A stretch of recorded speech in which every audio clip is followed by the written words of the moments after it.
अच्छे से उच्चारण करते हैं। जैसे अपन लोगों ने बड़े आराम से ओम नमः, ओम नमः, तो अपन ने जो इतने रिलैक्स के साथ में आनंद के साथ एक एक शब्द का उच्चारण सुना, और उसमें ओम में हमने जा अंदर श्वास भरी, फिर हम लोगों ने नमः में श्वास छोड़ी।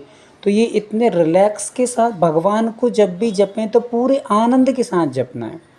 जैसे हम लोग को भूख लगती है तो हम पूरा रस ले ले करके भोजन करते। कोई भी मीठा पदार्थ हमें जो भी अपन को प्रिय होता है, उस पदार्थ को हम लोग बड़ा रस ले ले करके करते हैं। वैसे ही भगवान का जाप भी पूरे रस लेकर आनंद से डूब करके करना चाहिए, तभी हमें उसका फल मिलता है। हम यदि जाप कर लेते ओम नमः ओम नमः ओम नमः, तो इसमें हमें भड़बड़ होती है और दिमाग भी अपना ज़्यादा अनकंट्रोल हो जाता, अच्छे से मन भी नहीं लगता। तो हम जैसे आप लोग कभी जाप करते होंगे या कोई भी जाप करता है, तो जितने समय में हमने ओम नमः का जाप किया उतने समय में 5-6 जाप अपन निपटा देते। नमोकार मंत्र की भी कई लोग इतने 5 मिनट में 2 मिनट में पूरी जाप कर लेते हैं। तो ऐसी जाप से हमें कोई लाभ नहीं मिल रहा है। कितनी जापें हम लोग कर चुके हैं पर कोई लाभ नहीं मिल रहा है। किंतु हम जो इस प्रकार से जाप कर रहे हैं, आप खुद अनुभव कर रहे हैं कि हाँ, हमें इस संगीत में जाप हो रहा है। संगीत मतलब एक एक स्वर को।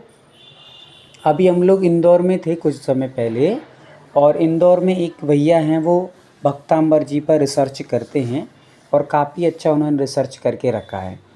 और उन्होंने काफ़ी सारी यंत्र और मशीनें तैयार की भक्तांबर जी के काव्यों पर। तो वो जैसे एक यंत्र को, या उनके पास एक मशीन है, उस मशीन को अपने हाथ पे रखते हैं, और हमारे हाथ पे जैसी वो मशीन रखेंगे तो उनके पास एक स्लाइड रहती है, एक टीवी जैसी रहती कहना चाहिए। तो उसमें तरंगें उठने लगती हैं।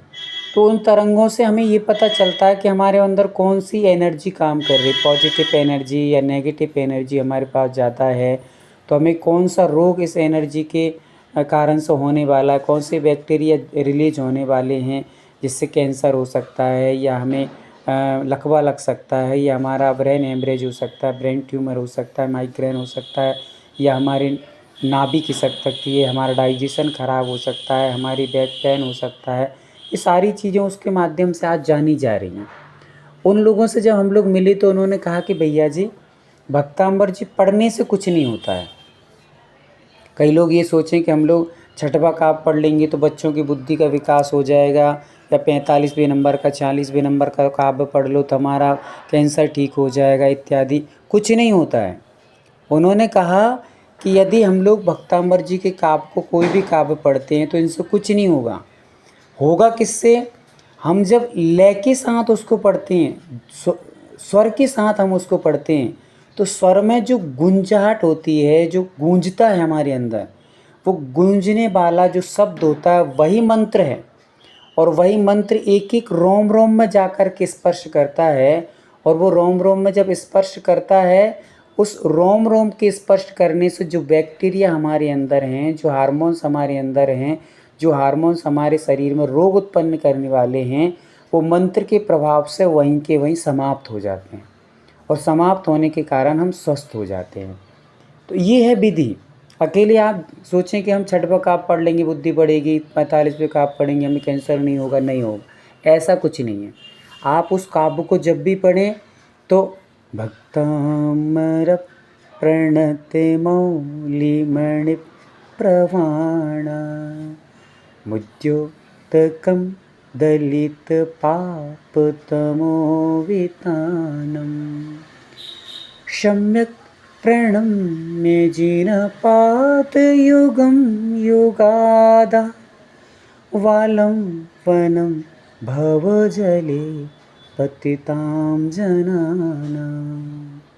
एक एक शब्द में स्वर गूंजना चाहिए। जैसे हम कभी खाली घर में जाते हैं तो वहाँ कुछ भी बोलो तो वो गूंजने लगता है, वैसे ही हमारा दिमाग एकदम खाली होकर पूरा शरीर गूंजना चाहिए उन शब्दों से।